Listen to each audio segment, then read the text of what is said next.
You do solemnly swear that the testimony you're about to give before this court and jury will be the truth, the whole truth, and nothing but the truth, so help you God. Thank you. Sit right there, sir.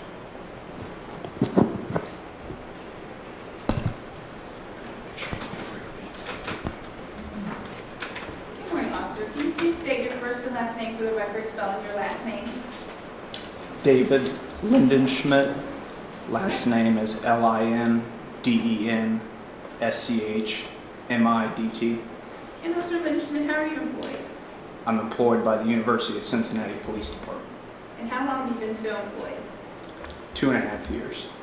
And officer, what's your duties there for the University of Cincinnati? I serve the University of Cincinnati community, students, faculty, and staff, as well as the surrounding community. Okay, and all does that entail as a police officer there? I do the same basic police operations that Cincinnati Police or any other police agency does. I do patrols and answer calls for service. Okay. And when did you start with the University of Cincinnati? I started in February of 2015. Okay. Let me turn your attention back to July 19th of 2015. Were you working that day? I was. And what shift were you working back then? I was working second shift, And what were those hours? 3 p.m. to 1 a.m. Okay. And on July 19th, what was your assignment for that day? On that day, I believe I was running the Beat 9232, which is a traffic car at that time. And what does it mean, like a traffic car? Just explain to the ladies and gentlemen of the jury. Our particular vehicle that we were driving has a license plate reader on it, so it picks up on people with warrants, a suspended license. It automatically reads it and tells us. So typically that car, we would just drive around the perimeter of the campus and the surrounding streets, looking for anybody that has warrants or things of that nature. All right. And on that date, were you wearing a uniform and a marked cruiser? Yes, I was. And you said you started in February, this was July. What was your role at that time? At that time, I was on field training, so I had another officer with me that was still observing what I was doing, making sure that I didn't have any safety issues. All right. And who was it, your officer at that time? Officer Philip Kidd. Okay. And does he have a name when he's working with you? What's that called? Oh, he's a field training officer, an FTO for short. Okay. And for University of Cincinnati, you have an FTO. You just have one for your whole training, or how does that work? Typically, you have 3 different training officers. That way, you get different levels of evaluation. For our particular training, we have one officer for 4 weeks, a second officer for 4 weeks, and then a third officer for 4 weeks on 3 different shifts. Okay, and Officer Kidd, he was in that process, what number was he? He was number 2. Okay, so he was your second officer, your training officer. All right, was there also an officer, Raven Tenzing, working that day? Yes, there was. Okay. And on the day, on July 19th of 2015, were you driving or riding in the car? I was driving. For training, does the trainee normally drive, or how does that work? Do you switch back and forth? Typically, the first day or two, the training officer drives the vehicle, and they show you just different things that they may do that makes the job easier, different ways of doing things. And then after that, it transitions, and then I drive the rest of the time. Okay. All right, and do you recall, you said you're driving a traffic car, do you recall what type of car that is? It was a Chevy Tahoe, I believe. It was vehicle number 8154. 8154? Correct. Okay. And do you recall what car Raymond Tenzing was driving on that day? What type of car? He was driving a Ford Explorer, but I don't recall the license plate. I'm sorry? I said he was driving a Ford Explorer, but I don't recall which car it was, which plate. Now, back on July 19th, did you hear a call come out from Tenzing on that day? Yes, I did. Okay, and tell me, how did you hear that? I remember I was just clearing a traffic stop of my own, and he had called out that he had a traffic stop, and the thing that stuck out to me was he had said the vehicle was going to be slow to stop. So Sorry, go ahead. Officer Kidd immediately keyed up and said we were going to be heading that way to back him up. All right, and I was just jumping in too early. What does slow to stop, what does that mean? Slow to stop is, at least for our department, it's a universal sign that the vehicle, whoever's driving it, is not complying, whether they're not seeing or hearing you, or they're just not wanting to pull over. Okay. Now, just so everybody understands, so when you said you could hear this call, can you actually hear his voice over it, or is it someone from dispatch telling you this? We can hear each other as well as dispatch, so it's an open chain. Okay, so you said you were clearing the stop. Take us from there. What'd you do? I believe our stop was on Corey Boulevard, actually right in front of our station. We heard the call come out from Officer Tenzing. Officer Kidd keyed up and told dispatch that we would be heading to back him up. I don't remember the exact route we took, but I remember we ended up on McMillan. We took a left onto West McMillan, took a right onto Vine Street, heading south, and then shortly arrived to Rice Street, I believe. Okay, and do you know, I know it's been a while ago, but about how long did that take? A minute or two. No. So it's pretty close. Okay. Now, when you got there, walk us through what did you do, what did you see? As we, the street actually that we turned onto would have been Phil off of Vine. And that is where the last location I remember hearing Officer Tenzing say he was going to have a traffic stop. So we turned onto Phil Street, and one of the first things I remember noticing was his vehicle was not on Phil. So we continued down Phil Street past Loft Street, and as we neared the intersection of Phil and Rice, I could see Officer Tenzing's vehicle as well as Mr. DuBose's vehicle there at the corner. Okay, and what did you do? As we approached that intersection, Officer Kidd mentioned something about looks like we're going to be getting him out. At that time, I looked away from where I was driving, looked over to the traffic stop, and I could see Officer Tenzing what appeared to be getting Mr. DuBose out of the vehicle. Do you recall what you saw that gave you that impression? I think I just, I saw his hand on the door or something like that. That going along with what Officer Kidd said, I just assumed he was opening the door at that point. All right. Now, when you pulled up there, do you recall approximately how much room was between the Tenzing vehicle and the DuBose vehicle? Do you recall about how much was between those two cars? I don't recall. I believe I told Cincinnati police that it would have been about 1 to 2 car lengths, but it was speculation. So when you pulled up and you said that you got this impression, do you recall where he was standing, the defendant was standing? He would have been standing at the driver door. I don't remember the exact positioning of him.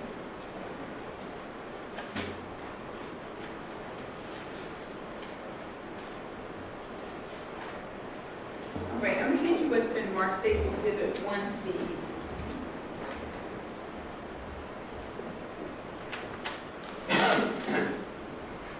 All right, if you can just look at this and tell me if you recognize it. Yes, I recognize it. Okay, and tell the jury, what is that? This was a rough hand drawing that I did for Cincinnati police when I gave my original statement to them. All right, and that's the drawing that you actually did on that day? Yes. Your Honor, at this time I'd like to enter State's Exhibit 1C and publish it to the jury. No objection? No objection. Thank you. Go ahead. But can I have the officer step over? Sure.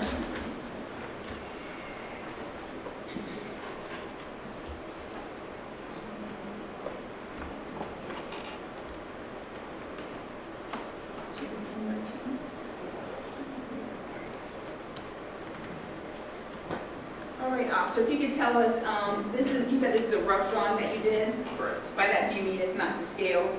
That's correct. Okay. So go ahead and walk us through what you placed on your drawing. So this here, this would be Phil Street, and this would be Rice. At this intersection, this is where, once I arrived at the intersection, I could see that both Mr. Tenzing as well as Mr. DuBose's vehicle was parked there. My vehicle could not fit completely onto Rice Street, so my car was kind of straddling the two.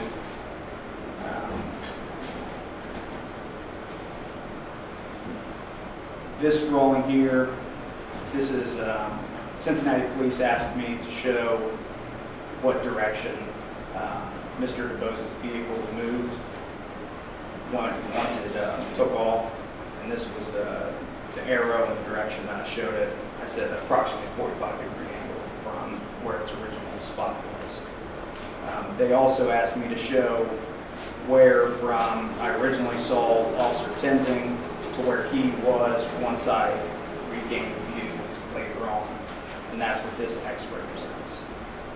I'm sorry, say that again, that you saw him and then where you saw him later. Right, when I originally approached the intersection and I looked over, when Officer Kidd said it looks like he's going to get him out, he was somewhere, next to the vehicle.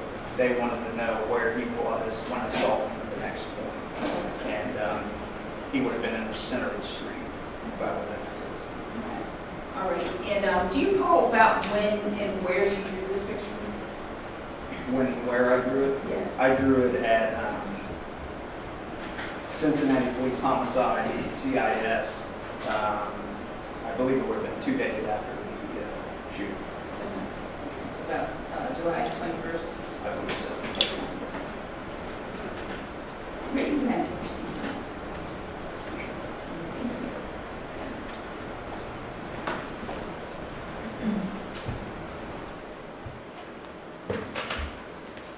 I'll try one more question. I'm not sure, you may have already explained this, and I'll just point it. I know you told us about the X moving. Did you tell us about the Tenzing and the arrow there? No, I wasn't sure if you wanted me to explain all of it right away without the storyline, but that is where, after the shooting had concluded, I went down to block the street. Several vehicles had already driven into the crime scene. The call that we put out was that there was a shooting at Rice and Valencia. So everybody was coming to that intersection, but nobody realized that the shooting actually occurred at Rice and Phil. So I went down to block the street as quickly as I could, and by accident I jumped into Officer Tenzing's vehicle to block it. Okay, so after the incident, then that vehicle was moved from its original location to approximately where you have it on the diagram? Correct.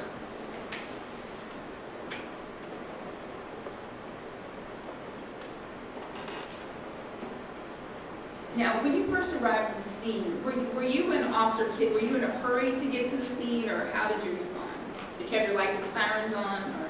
No, we weren't running code of any type, no lights, no sirens.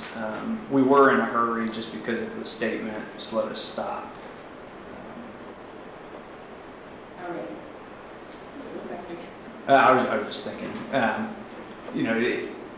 we understood what slow to stop meant. So sometimes that can be, the person's not wanting to pull over because they're hiding something, they're looking at a place to jump out. That's what it means to us. So we were in a hurry to get there. Okay.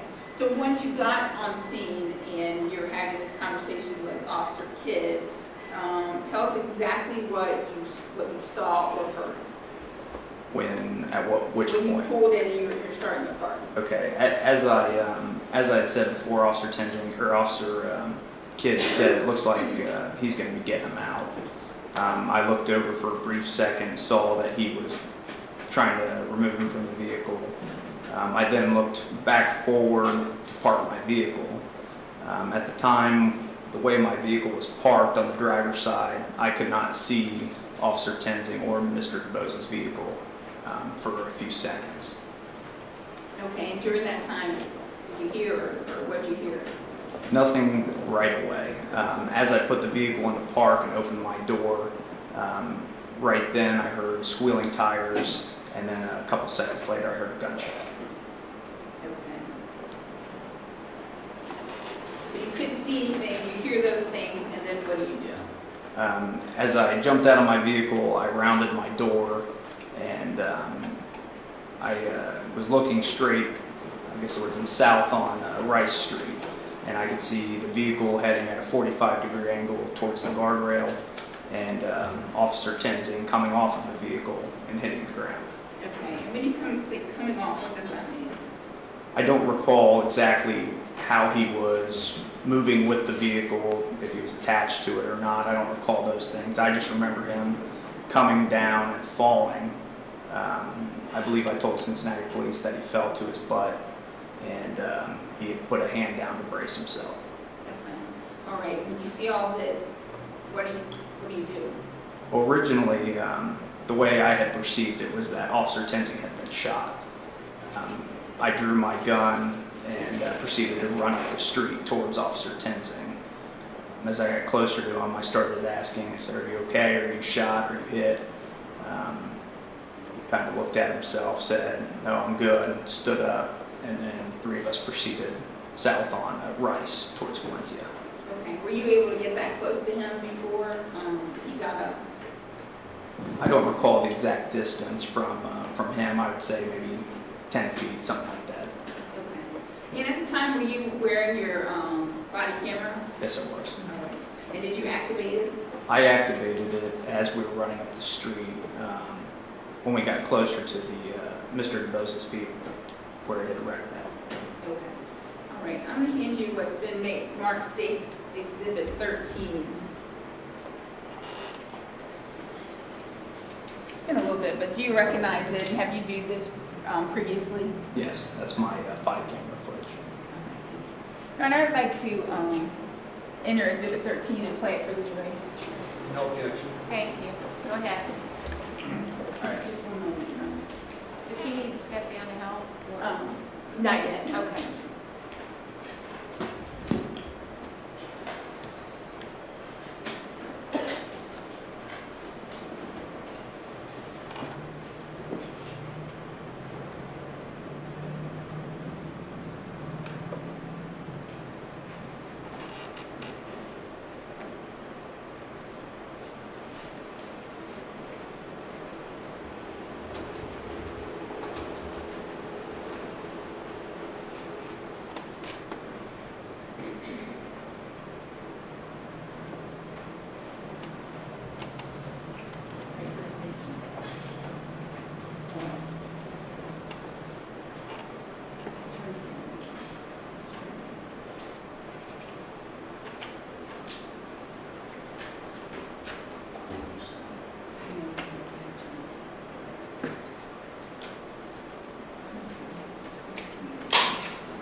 There should be audio at this point. There's not.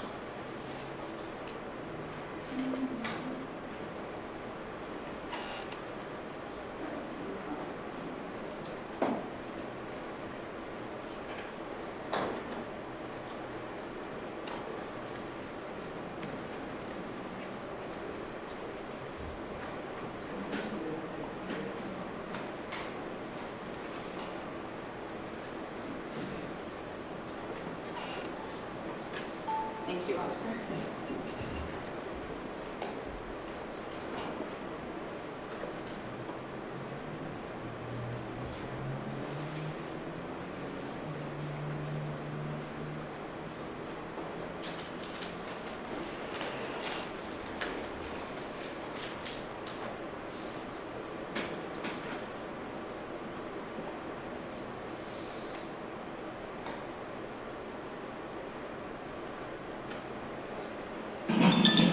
Officer Ethan, this is Brian, still at a traffic stop. Officer.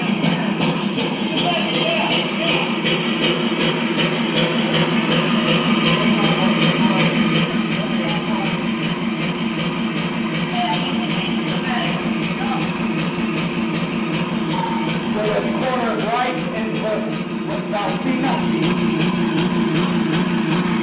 Right, where? Valentina. I gotta go run me over. You okay? I'm good. Right, this is Valentina. Restart medic this way. We got Gunshot wound. gunshot wound to the head. Hey, what, he pull on you? Right in Valencia. Alright, we got medical rolling. Who is injured? 33, I'm not 33, I'm not injured. I almost got ran over the car. He took off on me. I discharged I discharged one round. Shot the nail in the head. We're going to need an admin page. We're going to need a medic. We're going to need multiple officers here. Oh, those. Copy, I'll press in. Officer, Arm out. He pulled. He didn't reach for anything. Stand back! Stay back! I just got tangled in the car. I thought it was going to run over. It's going to be a few minutes late. Keep your, don't let him look. Stay back! Copy, trying to get it in. Switch to the 5. This one's already there. Okay. Hey, Van Paul, you want to go block off that way? Do we have anyone down there? No. I'll go get it.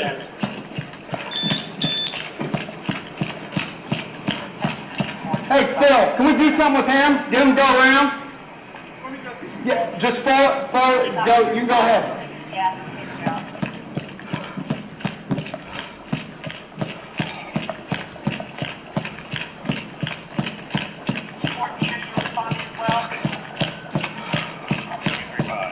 You got that street block? Is the street blocked? I'll block with mine. So right here at the corner, he's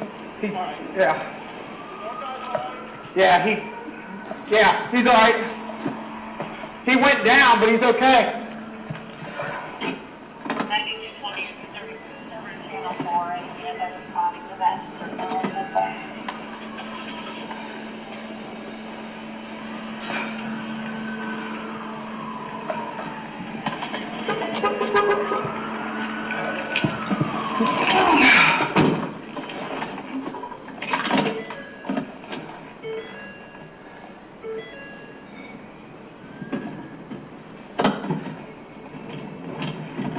Updated location from you station is fine.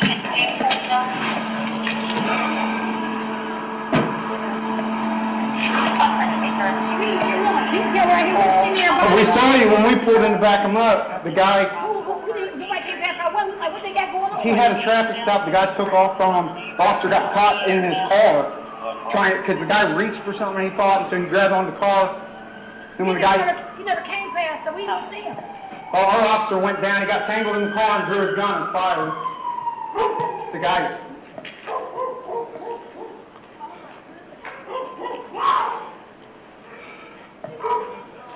It's Tenzing. Yeah.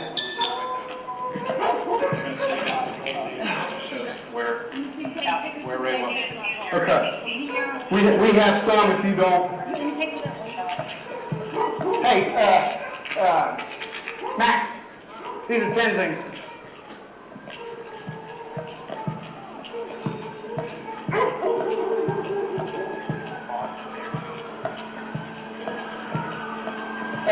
Have they stopped the officer needs assistance? Do you know if they stopped the officer needs assistance? They never did? Okay. I'm grabbing it right now.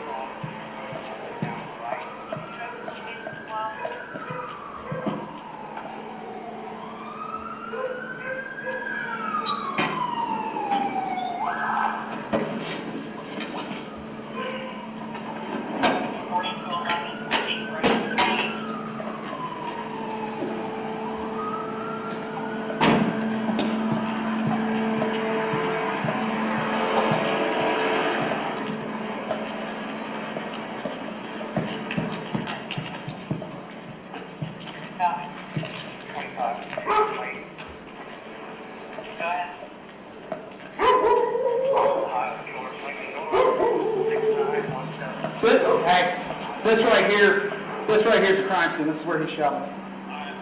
Yeah, right here.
All the officers are names that are inside the tape, Corey.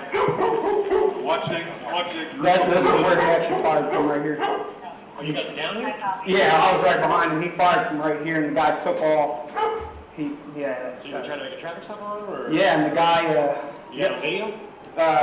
He probably does. I just arrived to back him up when the guy took off. The officer was stuck in the vehicle. Fired one round. Your guy? The one of ours. All right. It's the other officer. I left it there to mark where it's at.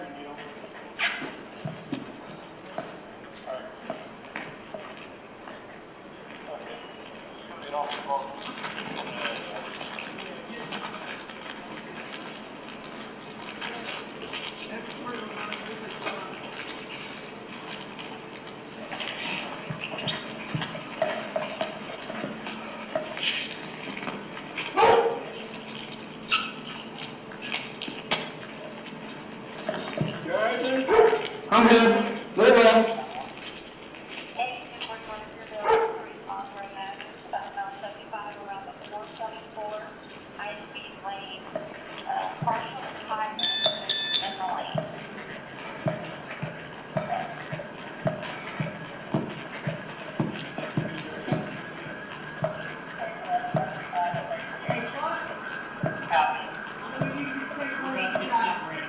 All right.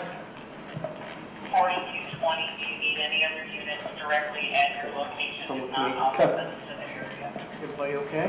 Yeah, I'm gonna turn my camera off. I'll do it for now.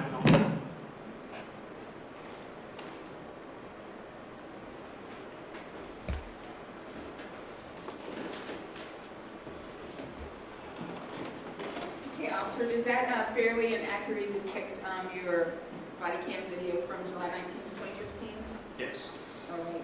And officer, at the very beginning of the video, at the top of the hill, who are those two officers who were standing there? Officer Kidd and Officer Tenzing. All right. And the taller of the two is Tenzing? Yes. Now, when you get to the top of the hill, you can be heard saying, did he pull on you? And I think you said that twice. Did he pull on you? What did you mean by that? I was inquiring if he had pulled a gun on him. Okay. And did he ever answer you? The first time he didn't. I don't know if he couldn't hear me over the car or not. Once he turned the car off and came back around, I asked a second time, and he said no, he didn't pull a gun on her. Okay. Now, at that point, I know it's kind of a hectic situation, but did you notice any injuries on the defendant? No, I didn't notice him. Okay. And did you notice any damage to his uniform? No. Okay. And then pretty quickly, you start to take control and you decide to run back and walk off the street. Why did you do that? Like I had said earlier, two of our own UC vehicles had driven up through the actual shooting crime scene up to Rice and Valencia. So I had seen that, and it just hit me. I was like, I got to block that street as quick as I can. Okay, so you hustled down there, and then you ended up moving the defense car by accident? Correct. Okay. And did you move anything else during the time when you were down in that area? Yes, I picked up Officer Tenzing's flashlight before placing it back down in the area where it was before. Okay, you put it back generally where it was. Okay. And then we see you putting up some yellow tape. Can you explain to ladies and gentlemen, jury, why do you do that? It's just to give people, civilians, obviously they'll see the crime scene tape and you would think that it's a sign to them not to cross it, but they do it anyways. And then for our own officers as well, because even after I had blocked the street, a Cincinnati car tried going around my car to get through. So it just kind of gives them the indication that right here's the crime scene, don't go any further, or at least be more careful if you are going to be crossing that area. Okay. So you really didn't want any cars going through the area, but actually quite a few cars kind of went through the area before you did. Yes, I believe at least 4, 3 police cars and 1 the maroon Jeep. And on the video, I think we can hear you later saying that the officer was tangled in the car. Did you see the defendant tangled in the car at any point in time? No. Towards the end. And then you also, when the other Cincinnati police officer asking you, what's going on, trying to get what's going on, you say something to the effect of, this isn't exactly, but he took off on the officer. He took off, the officer got caught, the guy was reaching around for something. Did you see any of those things happening? No. And where did you get those from, those statements? The part about him being tangled in the car, I was just reiterating what Officer Tenzing had told me. And then the reaching for something was probably just my own mind still trying to make sense of what all was going on. It was pretty chaotic. Okay. So what was the first thing that you saw after you, I think you said your view was black, so after you heard the shot, what was the first thing that you saw? As I rounded my door, I could see the vehicle heading at an angle towards the guardrail. I had told Cincinnati police that it was approximately a 45-degree angle. And then at that point, Officer Tenzing was also falling to the ground, and he hit the ground. Okay. And did you see the defendant with a gun prior to when he was on the ground? I saw it once I was approaching him. That my focus went to his hands, and then I could see that it was in his right hand. Yes.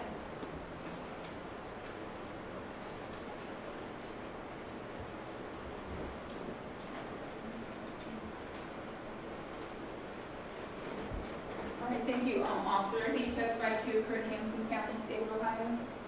Say that again? Everything happened in Hamilton County, state of Ohio? Yes. All right, thank you. Thank you, Your Honor. Officer Lindenschmidt, you indicated that your first involvement in this was when you heard Officer Tenzing announce call out a traffic stop, correct? Correct. What did you hear specifically? The part that stuck out to me the most was he was going to be slow to stop. Did you hear him say where the stop was going to occur? I heard Phil off of Vine Street. Were you familiar with that area? Somewhat. Did that raise any red flags in your mind? Yes, that area in particular has a lot of violent crime. We had been instructed that area, if you end up in that area, to be careful. A lot of shootings happen there, and there's a street gang in that area as well. So at that point, you heard the slow to stop. You and Officer Kidd decided to respond down and back up Officer Tenzing, correct? Correct. You notified your dispatcher you were going to do that. I believe Officer Kidd did. And Officer Tenzing, you don't know whether he knew you were coming or not, do you? Correct. I don't know if he heard our radio call. Did you hear him ask for backup?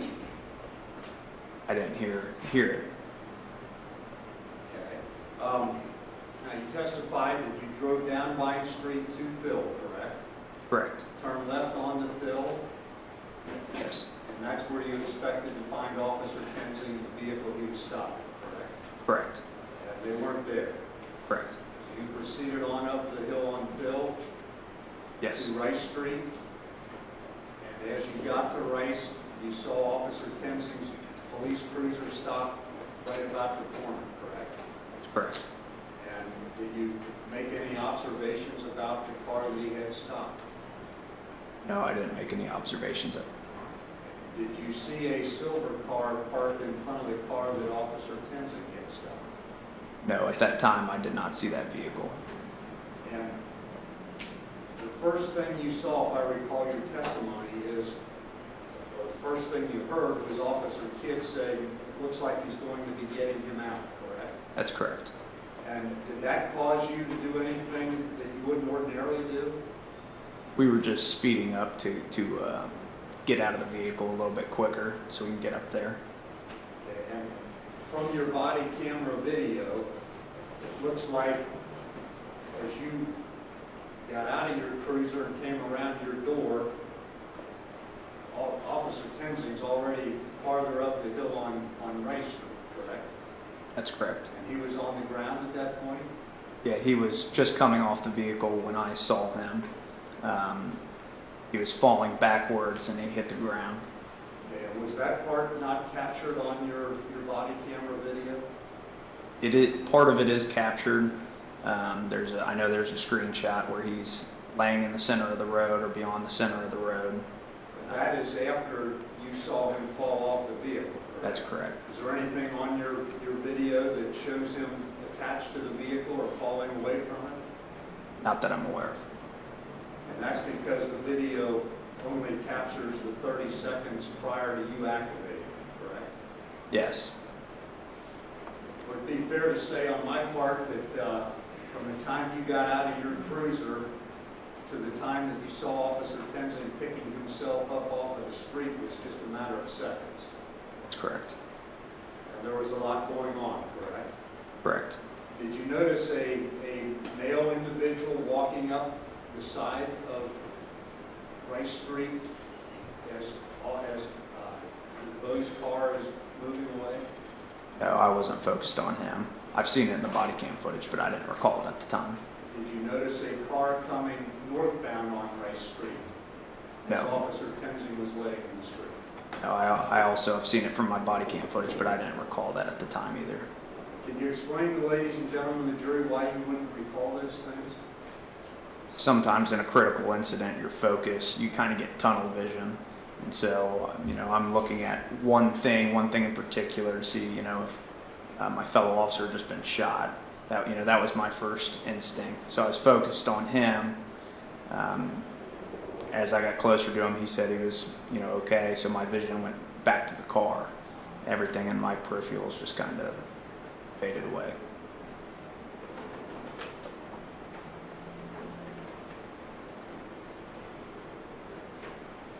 Now, immediately prior to where your video kicks in with Officer Tenzing in the street, and that's all in about the first 7 seconds or so of your video, correct? Correct. Immediately prior to that, you testified that, I believe, if I heard you correctly, that you heard tires squealing. That's Is that correct. That's correct. And that was followed by the gunshot. Yes. Is there any question in your mind that that is the sequence that the events occurred? No. No question. No question in my mind.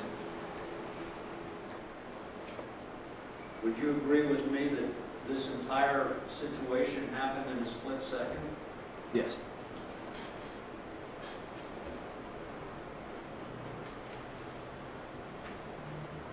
Now, if I heard you correctly, you said you saw Officer Tenzing attempting to open the car door, correct, with Mr. DuBose's car?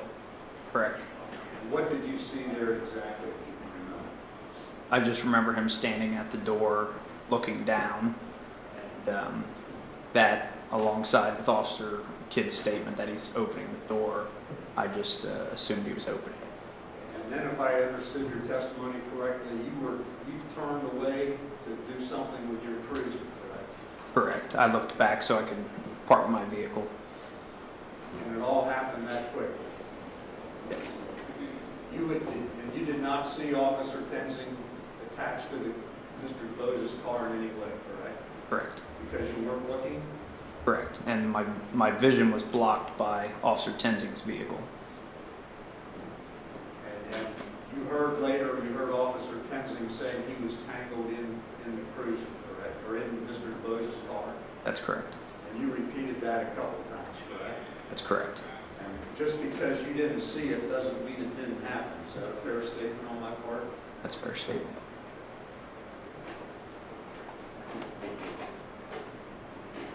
Now, Mr. DeGraffenreid asked you if you noticed any injuries on or about Officer Tenzing's person after he got up to Rice and Valencia Street. I believe you said you did not.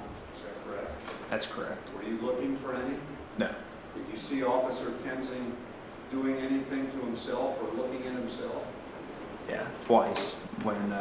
Once after he was getting up off the street, he kind of looked at himself. And then after he had shut Mr. DuBose's vehicle off at Rice and Valencia, he also again was looking down at his arm, and I think he was holding his arm at one point. Did you ever notice anything about his uniform? No. Can you describe for the ladies and gentlemen of the jury what Officer Tenzing's mood seemed to be? At the time of after the shooting? Well, when you first contacted him, or when you got up to Rice and Valencia, for instance. He was in shock, I think. I think we all were. He was pale. He was, we were all in shock. Did he do anything to indicate that he was happy about what had just occurred? No.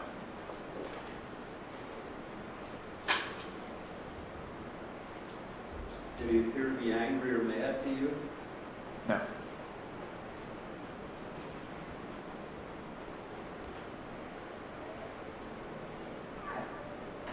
Did you and Officer Kidd and/or Officer Tenzing ever to get together and discuss what you were going to say happened? No. Did you ever see your body camera video before you talked to the Cincinnati Police Department? No.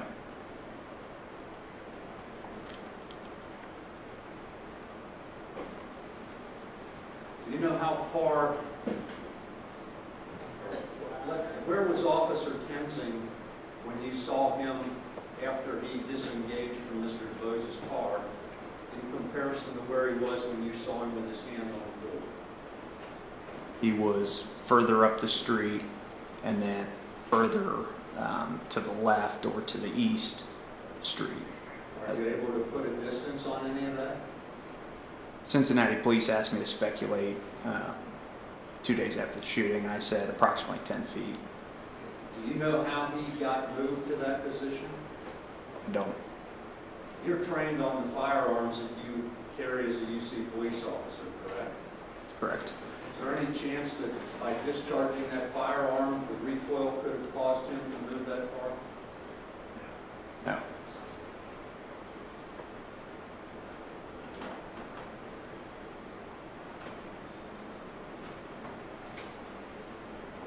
Did you observe the bottle that was in the street after this incident ever on the roof of Sam DuBose's car? I didn't notice it on the roof, but I did notice it in the street as I was going back down to block off. And I believe you also obviously noticed Officer Tenzing's flashlight, correct? That's correct. Do you know where that was with reference to where Officer Tenzing was when you first observed him? It was also further up the street and more to the center. And in the video, in your body-worn camera video, we see you picking that flashlight up after you returned back down to move the cruiser, correct? That's correct. And did you put that in the same spot that you initially observed it? Not the exact same spot, but very similar to where it was before.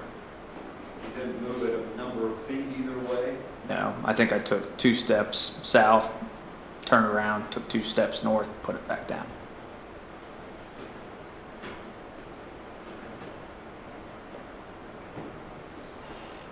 Now, on July 19th, you had been with the UC Police Department for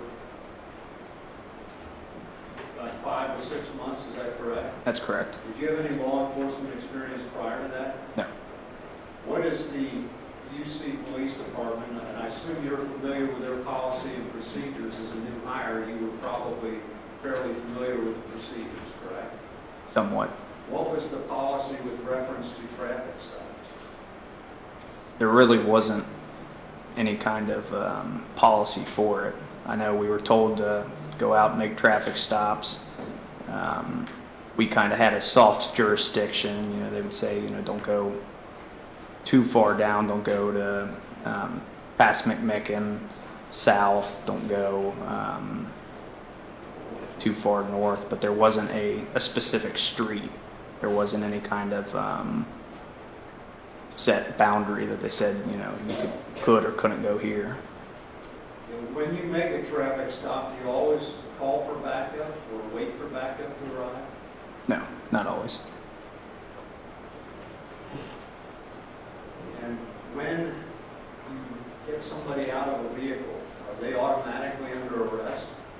No. Why would you get somebody out of a vehicle? There can be a number of reasons. You know, if it's a suspected OVI and there's an alcohol, an odor of an alcoholic beverage in the vehicle, sometimes you want to have them step out away from the vehicle to see if that odor is on them and not the vehicle, or something in the vehicle.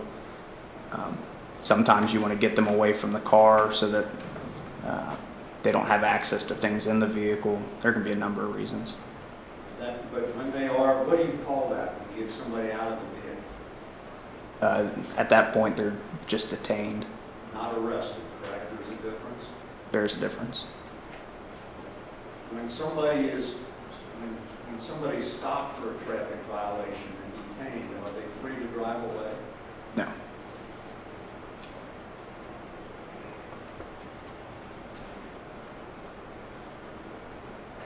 You have to qualify with your service weapon, correct, at the range? That's correct. What do they teach you? They teach us everything from shooting on target in the preferred area to reloads to drawing from the holster, anything, everything. And what do you mean by shooting on target? There's a standard for the state of Ohio every police officer has. There's specific targets that has a gray outline, and that's called the preferred area. It's where they would, you know, if you're aiming and shooting, that's where they would prefer the rounds to go. Where is that? What part of the body? It has a silhouette. Well, it has two different gray colors. One is the chest going down to the stomach, up into the head. And are you taught at the range to shoot to kill? No, What are you taught? to stop the threat.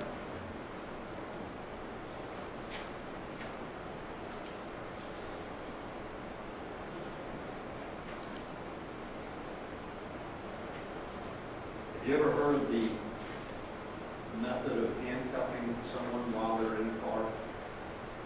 Yes, I'm aware of it. What is it? It's just a way to keep the person that you're detaining off balance. It's a way to have the advantage over them. If you don't want them to fight, you don't want them to resist, you keep them seated in the vehicle. That way they don't have any kind of strength behind them.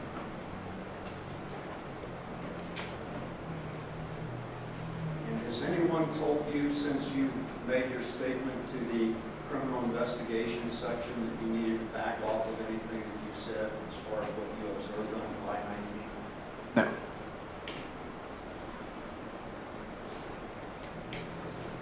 I've got nothing further. Thank you. Ms. Gregory, anything on redirect? Yes, Your Honor.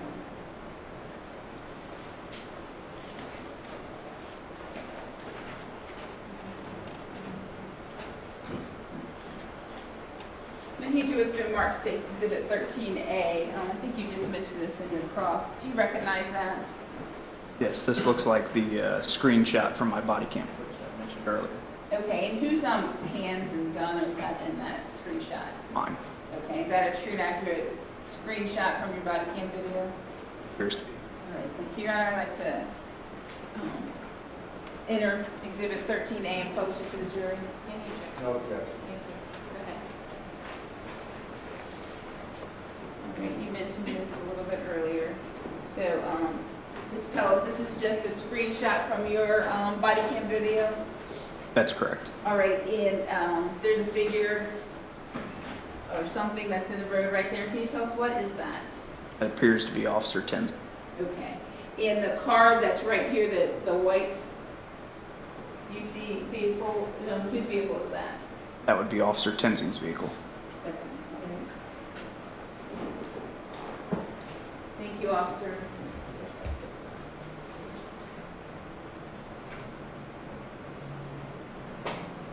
I have no further questions. Thank you. Mr. Matthews? Officer Lindenschmidt, with reference to this exhibit, that's Officer Tenzing, correct? That's correct. And that's Sam DuBose's car there? That's correct. And this car here is the one that was coming northbound that you say you don't remember seeing, correct? That's correct. And why was that? Why was You it that I don't didn't? remember seeing that? Because my focus was on Officer Tenzing at that time. And is this vehicle right here the one that you've later learned is Alicia Napier's vehicle? I believe so, yes. And you don't remember having seen that, correct? Correct. And why is that again? My focus was on Officer Tenzing. And would you recall that tunnel vision? That's what I would call it. Thank you. I've nothing Okay, thank you. Anything else? No, you aren't. Thank you.